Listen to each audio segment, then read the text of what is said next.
दास को पता है। और फिर जब आप यहाँ से जाओगे, मान लीजिए आप कम से कम, जिसको भगवान चाहिए, परमात्मा का डर है, वो कम से कम 1 घंटा, 1.5 घंटा, 2 घंटा तो सिमरन सारे दिन में कर ही लेता है। 1 घंटे के अंदर 900 श्वास उश्वास आते जाते हैं। श्वास उश्वास ये एक होता है, ऐसे 900 1 घंटे में आते हैं और 21,600 श्वास 24 घंटे में आते हैं। तो इसमें से आप 10% भी यदि भक्ति में लगाए रहोगे, 10%, यानी लगभग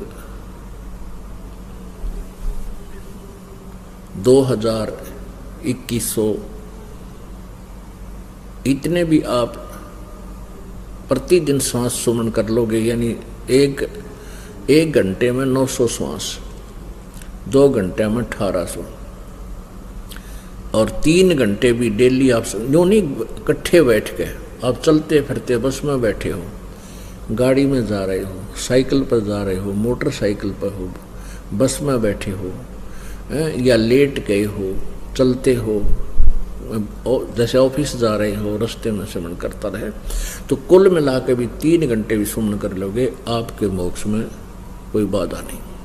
लेकिन मर्यादा में रहना पड़ेगा, और ज़्यादा कर लोगे तो मेरिट पाओगे, बहुत ही ज़्यादा अच्छी, उसमें कोई बात तो खत्म हो जाएगी। लेकिन कम से कम बता रहे हैं आपको, क्योंकि इसकी इतनी कीमत है। फिर कुछ दिनों के बाद क्या होगा, ये तो प्रारंभ में है, लास्ट में फिर क्या होगा कि आपको परमात्मा इतना ज्ञान और अंदर से दृढ़ विश्वास पैदा कर देगा, आपको ये संसार जिसके लिए आप भटक रहे हो, माया के लिए, कार कोठियों के लिए, या कति दुश्मन दिखाई देने लग जाएगी कि तेरे भक्ति में यह बाधा कर रही है, जिसके लिए तुम पाँव पीट रहा है, और ये तेरे साथ चलने को नहीं। ये तो हार्ड एंड फास्ट रूल है, ये तो बिल्कुल कड़वा सत्य है कि ना शरीर तेरे साथ जागा, फिर माया जाएगी कहाँ से? काया तेरी है नहीं, माया कहाँ से हो? और चरण कमल में ध्यान रखो, इन दोनों को खो। नंगा आया जगत में, नंगा ही तू जाए, और बीच में ख्वाबी ख्याल है, ये मन माया भरमावे। अरबपति खरबपति सारा दिन बौड़े कुत्ते की तरह सर मारते अंडे दा, नून ले लूँ, एक और बिजनेस शुरू कर दूँ, फलाना कर दूँ, और जो करना था वो करा को नहीं, बीच में मृत्यु होगी, गधा बना अंडे कुमार के वहाँ खड़ा, फिर गट्टे बंधवा के सिर पर लेवा, माया के काम आई। अरे इसके साथ साथ परमात्मा में भक्ति करो, ये माया तो शत्रु है इस जीव की। हाँ, इसमें बताते हैं, एक माया दुख भंजनी, एक माया दुख मूल है। मान लिए परमात्मा ने आपके प्रारब्ध में खूब संपत्ति दे रखी है, उसका सदुपयोग करो। कहते हैं दान माया दुख भंजनी, और जोड़त संचत है दुख मूल, अब है अंतर की गंध है, या दिखत की है फूल। तो पुण्यात्मा, हमने परमात्मा के एक एक वचन पर विचार करना है। तो क्या बताते हैं कि मनुष्य जीवन की वैल्यू ईब आप लगा लियो कितनी होगी। एक श्वास उश्वास और मंत्र, विधिवत मंत्र जाप किया जाए, परम संत से लेकर आजीवन मर्यादा में रहना पड़ेगा। इसमें मर्यादा सबसे पहले है।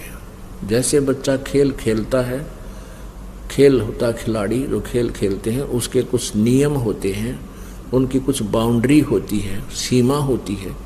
उस सीमा के अंतर्गत ही जो बच्चा खेलता है और अच्छा खेलता है तो वो खेल में सफल हुआ करता है, और जो फाउल खेलता है तो उसको बाहर बैठा दिया जाता है, उस खेल में वो खेल नहीं सकता। तो पुण्यात्माओं, हम ये परमात्मा की भक्ति का जो खेल है, परमात्मा पाने वाला अखाड़ा है, इसमें आप जी सिलेक्टेड हैं जिनको उपदेश मिल गया,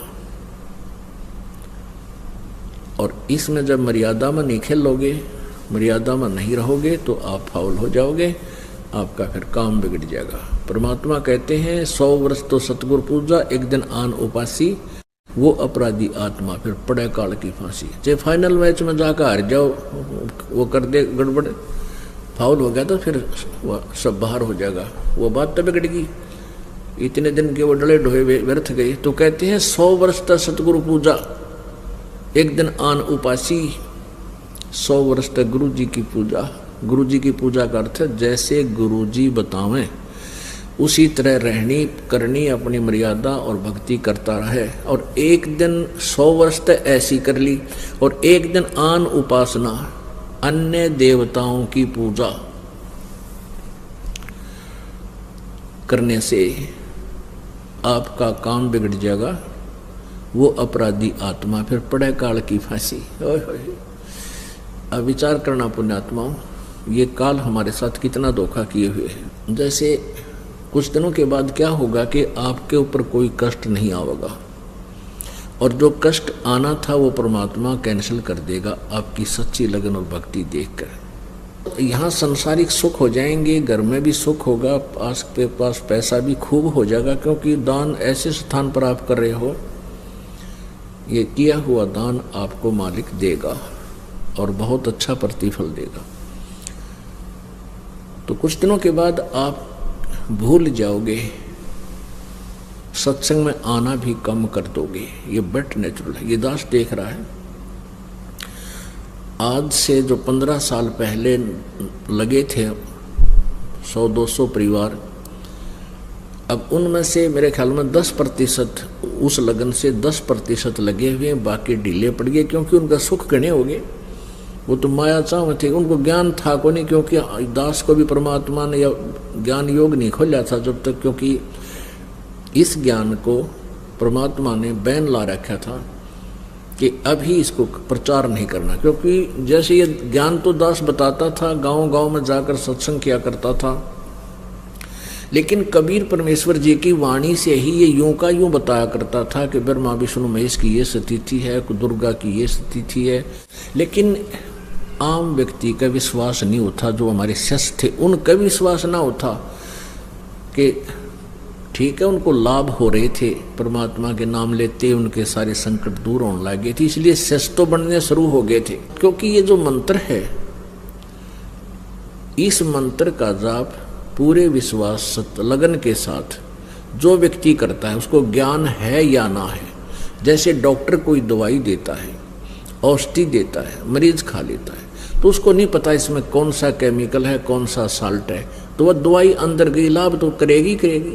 फिर यहाँ समस्या क्या आ गई है हमारे सामने कि जैसे जो दवाई जो मंत्र दास देता है, दूसरे नकली डॉक्टर यानी ये संत भी और मंत्र देते हैं उसी रोग के काटने के, मोक्ष मार्ग के लिए। जैसे ब्रह्मा विष्णु महेश जी को वो अजर अमर बताते हैं, दास उनको नासवान बताता है, क्योंकि सूक्ष्म वेद में लिखा हुआ है। तो ऐसे कंट्राडिक्टरी स्टेटमेंट हो जाया करती थी कि भी गुरुजी तो ये बताते हैं, और दूसरे जो ब्रह्मा विष्णु महेश के जानने वाले वो ये बताते हैं ब्रह्म ही सबसे शक्तिशाली है, ब्रह्म ही सबसे बड़ा भगवान है। विद्वान का लाने वाले ऐसे कहते थे। तो यदि ये बीच में ये संत ना अड़ रहे होते और सीधा ही दास आपको मंत्र दे देता, फिर आपको ज़्यादा ज्ञान की आवश्यकता नहीं थी, या टेबलेट, ये दवाई यानी सिमरन, ये फांकी मारनी थी, रिश्ते रोग कट जाता, यानी जन्म मृत्यु समाप्त हो जाती। तो ऐसे जो पुराने समय में जो भक्त लगे थे उनको लाभ तो निरे हो गए, क्योंकि वो हमारे संग में ज़्यादा रहते थे। जहाँ भी कहीं पाठ होता था वो सारे ही वहाँ आ जाते थे कि उनका सुख गणे होया करते।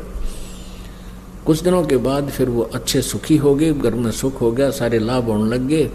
तो फिर हमने आश्रम करौथा में डेरा डाल लिया, वहाँ भी कुछ दिन आए, फिर ढीले पड़ गए, फिर संगत ज़्यादा होती रही, ऐसे वो पीछे हट गए। तो कहने का भाव ये है कि एक समय ऐसा आता, वो हमसे दूर नहीं है, वो हमारे को ये भी नहीं है कि हम गुरु जी से दूर हो गए, लेकिन वो कमज़ोर पड़ गए, और एक दिन ऐसी स्थिति आ जाएगी वो भक्ति बंद कर देंगे, क्योंकि ज्ञान बिना बात बने को नहीं। अब ये ज्ञान इसलिए आपको देना पड़ता है कि कोई आपको भ्रमित ना कर दे कि ये टेबलेट ठीक को नहीं, इस रोग की को ना। अर्थात ये मंत्र सही नहीं है, ये ज्ञान सही नहीं है।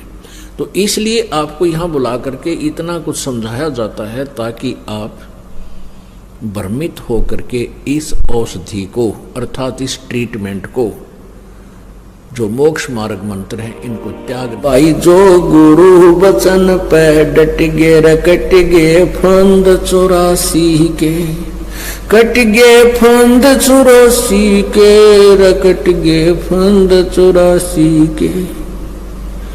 भाई जो गुरु वचन पे डट गे रकट गे फंद 84 के। वस्तु मिली ठोर की ठोर मिट गई मन पापी।